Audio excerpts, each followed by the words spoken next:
The next fly that I'm going to tie in this Carrie Stevens series that I've been doing for a while is called the Supervisor. I actually chose this pattern because a number of months ago a gentleman reached out to me on Instagram, I think back when I was tying up some of the Bucktail streamers, and asked if I'd ever do a video on the Supervisor. And I knew that I was going to be doing a number of Carrie Stevens patterns this fall, so I told him I would and threw this in the lot, and so that's where we're tying the Supervisor. It's a very pretty pattern. I like it. I've never fished it before, but now that I have a few tied up, I definitely will be. It's a very interesting fly. The wing is similar to the Casablanca in that there is a center color and an outer wing color or hackle color that's different. It is kind of interesting to note that on the Casablanca, the white and the violet that was on the outside, the instructions referred to both of them as part of the wing, whereas on the Supervisor, the blue or light blue that you have in the center is listed as part of the wing, but the green hackle here is a shoulder. Shoulders generally are shorter, a third to maybe half the length of the wing.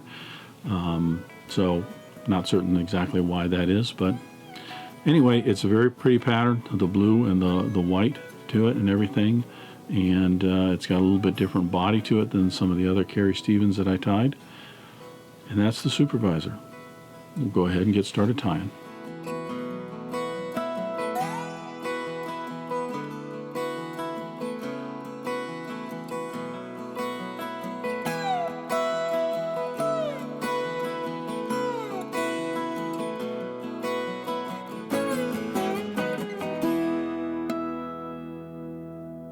We're going to start off the Supervisor by placing our hook on the vise.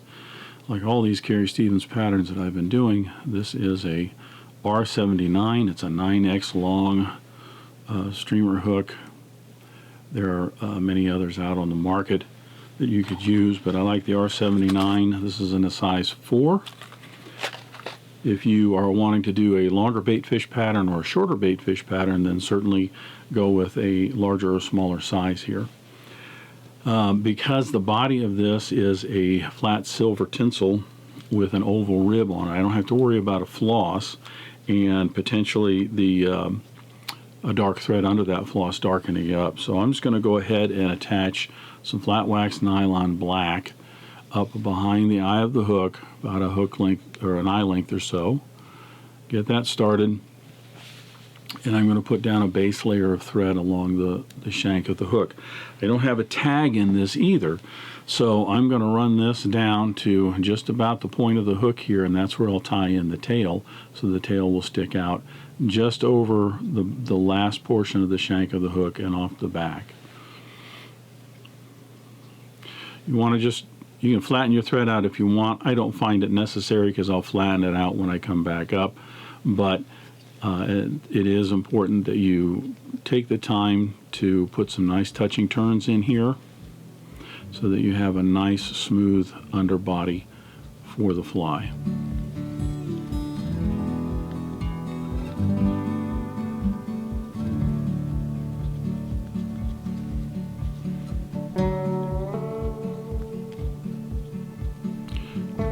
I'll run my thread to just in front of the barb, or excuse me, the point of the hook, and then tie in our tail. The tail, we're using some red hackle fibers.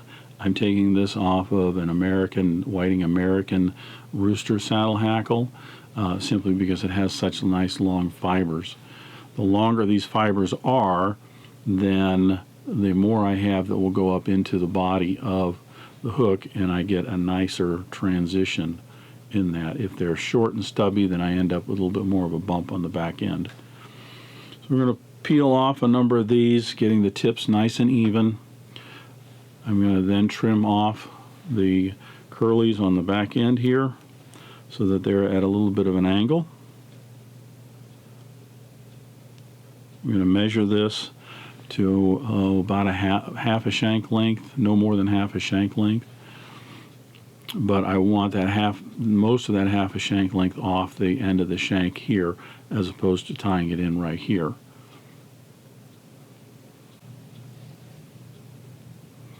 So I'll attach the tail fibers right where my thread is hanging, and I'll take a couple of wraps down the hook shank just to make certain those are good and secure. You want to make certain that they're nice and on top of the hook shank. They haven't rotated around the hook shank or anything. And then we will go ahead and get our rib in. The rib on this is just some oval tinsel. I'm using a Danville size 10 oval silver tinsel. I'm going to take out about 6 or 8 inches here, and I'm going to tie this in on my side of the hook shank here. And I'm going to set this in so that the end of the tinsel is right at the end of the body or into the head space. If needed, you can clip that off. The reason that I'm securing it on my side of the hook shank is so that when I am wrapping the thread on here, I have an easier job of making certain that the tinsel stays on my side of the hook shank. And I'll show you. So I'll now start wrapping up the hook shank in touching turns.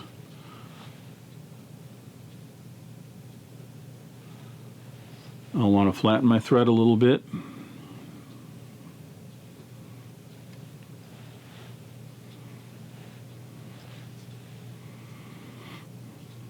I just want to keep this in touching turns so that my tinsel body will have a nice smooth underbody. Now, as you can see, because of the thread torque on here, it's starting to pull the oval tinsel over the top of the hook shank. It's easier for me at this point just to push down right on top like this every few wraps, just to keep that still on my side of the hook shank. And it keeps it from creeping up on top of the hook shank. You want to stop, flatten out your thread every now and again.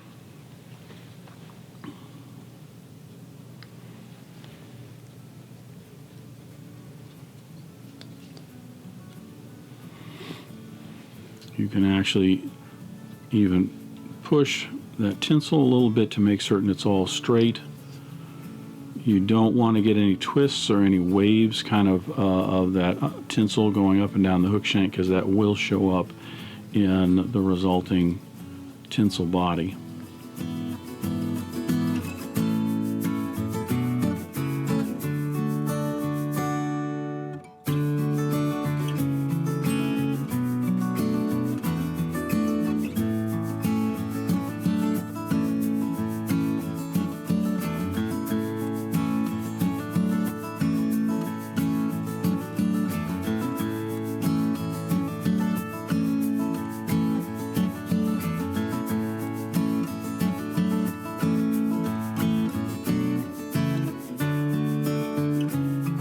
Got squished down a little bit, so I'm going to trim off the remaining oval tinsel. And notice that I'm up into the back of the head space, which is fine, because as I tie in my tinsel body and everything, I'll get that leveled off. So now I'm ready for the body. We're going to tie, it's a number 12 Danville Mylar tinsel, silver and gold. And the body on this is a flat silver, so we're going to actually tie this with the silver side up. No, I'm sorry, the gold side up. And then it will flip over the silver, so I'll trim the end at a nice angle here. Don't need it that quite that steep. And I'll place that right on top of the hook shank. And then I'll put 2 or 3 wraps, wrapping forwards over that triangular piece, and that secures that tinsel onto the hook shank. I'm going to go ahead and start wrapping this in. I want to fold down this little crease right here. I just want to push that down and make certain it's nice and flat. And then I'll start wrapping that tinsel backward to make the body. I want touching turns, or if at the very least I want a little bit of a gap. What I don't want is it overlapping, climbing up on the previous wrap, because that will definitely transfer through to the above wrap of tinsel. So just take your time with it, and you'll work your way all the way back down, covering up all the thread wraps at the back end, and then back up to the thread.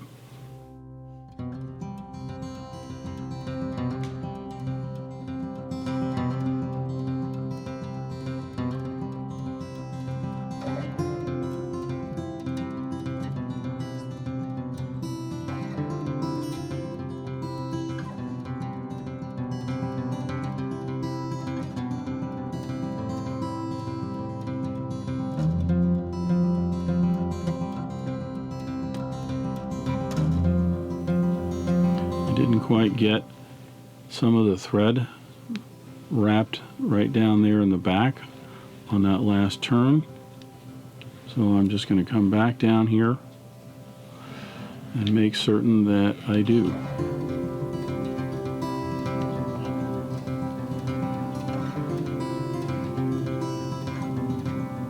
I still missed it. Try one more time. All right. That slid forward.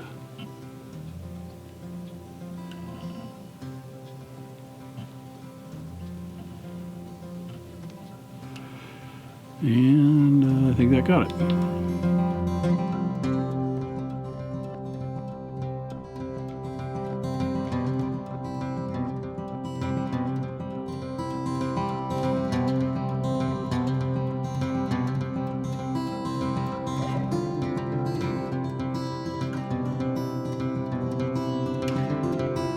You can see a lot of those gaps in the first layer of tinsel are covered up with the second layer.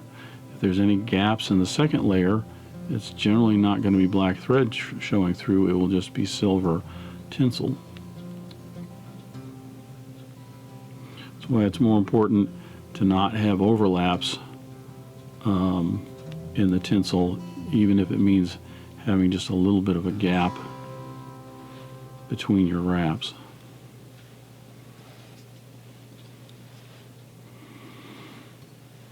Take a look at that.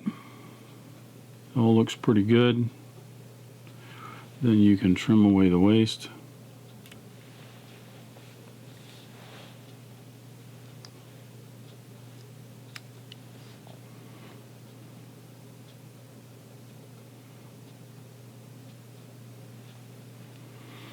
And now we'll start putting our rib on. Like all the other ribs on these flies, you want your first your first turn to come right around the back. Then each turn is going to be evenly spaced as you work your way up the hook shank. It is not as important the number of turns that you're putting in as it is that they are evenly spaced. So generally I get anywhere from 10 to 12 turns. It just, really partly depends on the spacing when I first start out. Keeping that spacing in there, that's going to be more important.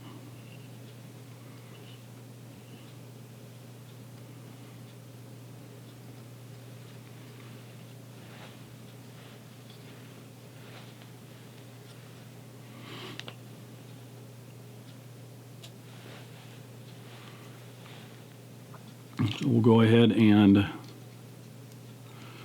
trim away the excess. Now we're going to change over to our finishing thread. This is a 6/0 black Danville. Attach this behind the eye of the hook and then run this on up over the flat waxed. Trim away the tag and the flat waxed nylon. And now I'm ready to finish the rest of the fly here. That will get covered up, but we'll just trim some of that out. I'm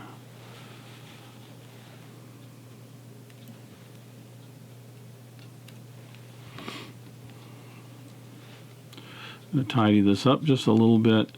You always want to make certain that you have a nice level platform for tying in the belly and or the wing. So Next we'll go ahead and we'll get our belly in and throat, and then our underwing and the wing on our Supervisor.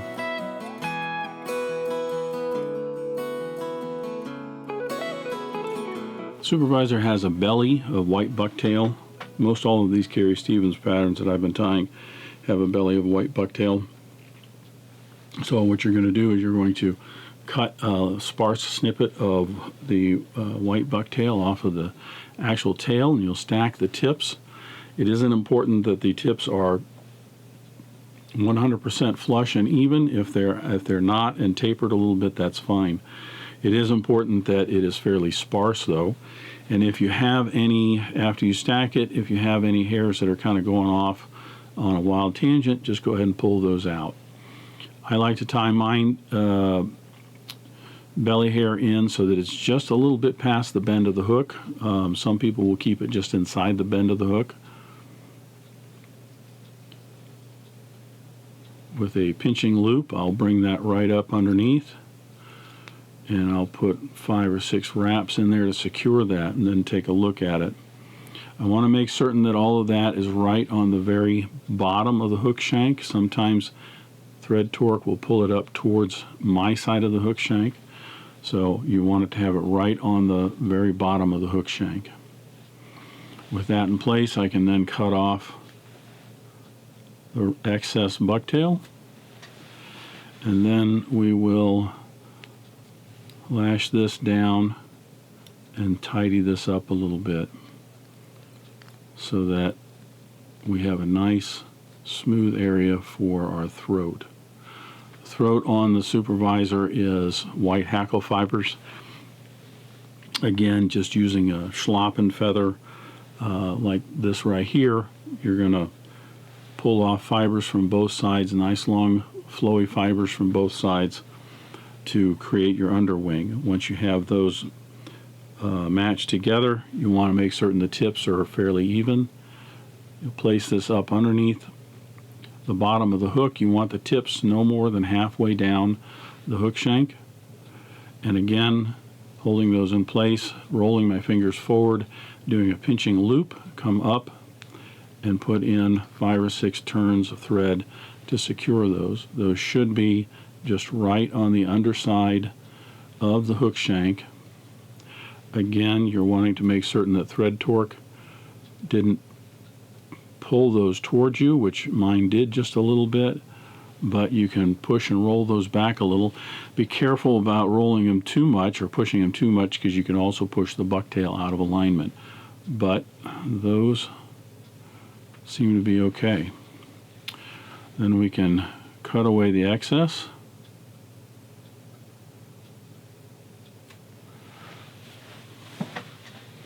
And now we'll take our thread and go back a little bit. I want to make certain that the head's going back as far as that bucktail was tied in, and then we're going to come forward to lash those down and just to tidy this up just a little bit.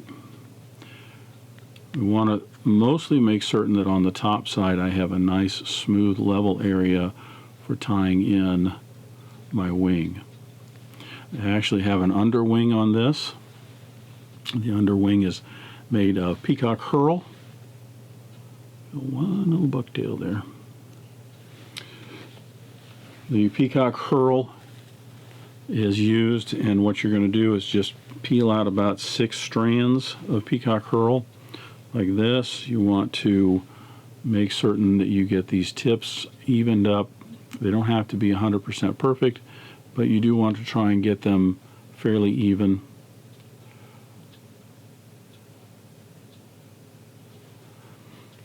And then with those fibers all together, you're going to measure those. They'll be generally, if there's a tail on the fly, and this one does, it's going to be about the length of the tail, because the wing will actually go a little bit beyond the tail. Using another pinching loop, I'll wrap those in on top.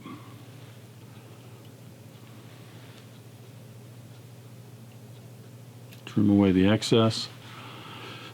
And again, holding those in place, I'm going to lash down the butt ends and smooth this out for a nice platform for tying in the wing. Wing on the Supervisor is a light blue Hackle, and it has a green shoulder on it. Now this is kind of interesting because it's a little different than the Casablanca from last week, because the Casablanca had a dark violet, but they incorporated that as part of the wing, not as a shoulder. So if you look at the instructions for this, it is two light blue Hackles, and this is an American rooster, whiting American rooster saddle Hackle, and then a green. Now, this is the only blue I had. It's Kingfisher blue. I think they do make a lighter blue. I'm not certain, or I'd have to dye my own. But that's the blue that I'm using. I've also seen the shoulders here done in a rounder hen breast feather, and which I don't have. So this also is another whiting American rooster saddle Hackle in a green color. But the shoulder here, it's interesting, in one recipe that I ran across in one book, it mentioned that the shoulder only went down to 1/3 the length of the wing. But Don Bastian, in his and a couple other recipes that I read, it actually goes down to 2/3. So I'm not certain which is correct, but I decided to go the 2/3 route. The other thing is I did note that in a number of recipes they talked about a Peacock Herl underwing, but Don Bastian mentioned that the Peacock isn't an underwing, it's actually a topping that would go on over the wing. I chose to do it as an underwing. That's how the other Carrie Stevens patterns that I've been tying up have done it. I'll have to do a little bit more research to see what the best way to do that is. So anyway, getting my tips together here on my two wings. These have already been pre-measured and cemented together, so they're already taken care of. I just want to make certain as I lay those in flat together that the tips here are nice and even. I will trim off the excess. I'm going to leave just a little bit extra I can trim off, but it gives me a little bit more to work with. Holding back here, I'm going to separate the wings like this and bring them down both sides of the actual fly, and then bring those Hackles down on the sides. What this does is, for me at least, it makes the feathers stay more lateral along the back here, as opposed to kick up at an angle. With those in place, I'll put in 5 or 6 turns to secure those, to make certain that they are just where they need to be. And in this case, they look pretty darn good. Their tips are together. They're straight up and down. They're not really cockeyed to one side or anything.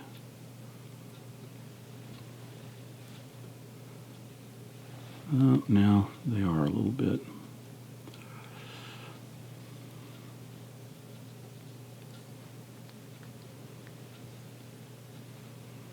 There we go. Okay, that's looking pretty good. I'll trim away the excess here so that the head doesn't look too bulky. And then we'll lash down those ends and then shape the head of the fly. Once those are lashed down, I come down to the eye of the hook and start working my way backwards. This gives me better control in shaping the head of the fly.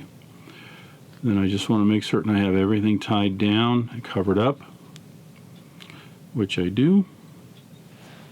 And now I can flatten out my thread and put in a 9 or 10 turn whip finish.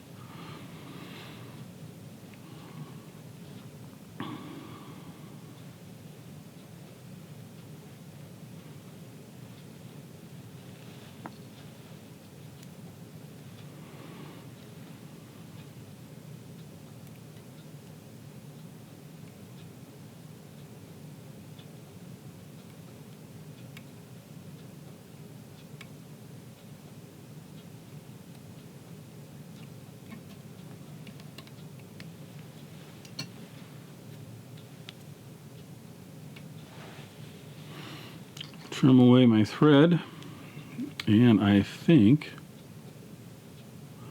we're ready for our first coat of head cement on the Supervisor.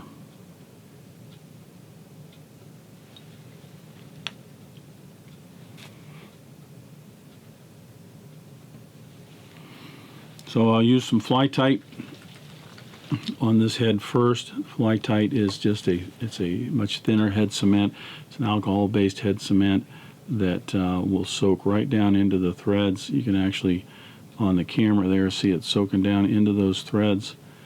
And as soon as that is in there and dried, we'll start the process of finishing the rest of the head of that fly, and then our Supervisor will be done.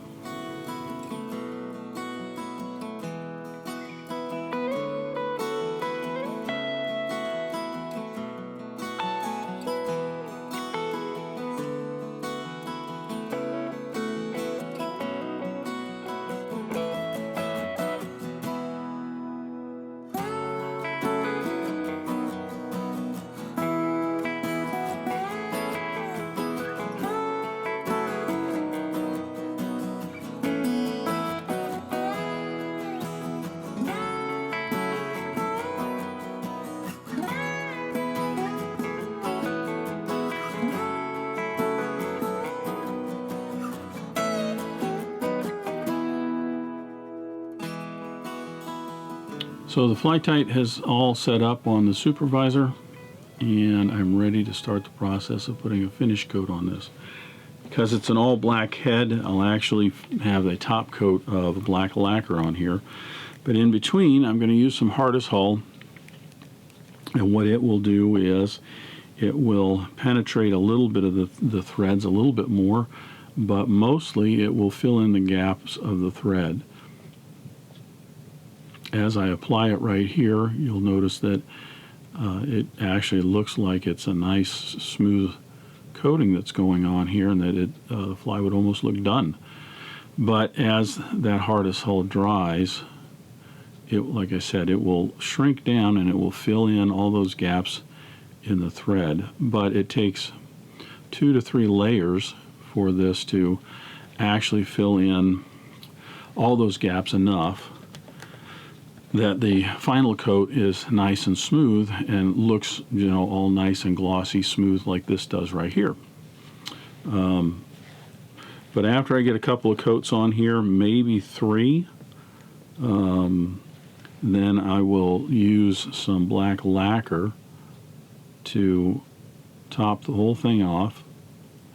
The black lacquer looks a little smoother in my opinion. The other thing is this hardest hull, sometimes if you try to do your top coat with the hardest hull, I have found that it gets little micro air bubbles in it.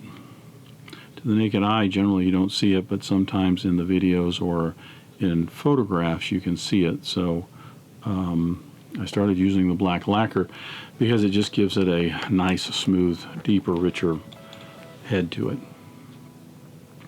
So that's the Supervisor. Again, as I mentioned, somebody reached out to me, a gentleman on Instagram reached out to me 2-3 months ago about eventually doing a video on the Supervisor, and since I was doing a whole bunch of Carrie Stevens patterns anyway, I said, what the heck? It's a very pretty fly. I'll keep an eye out for some light blue hackles and for the green hen hackles, as I mentioned. But, I think this blue and green combination looks just as fine, and I think it would work just as well. So there you have it. That's the Supervisor.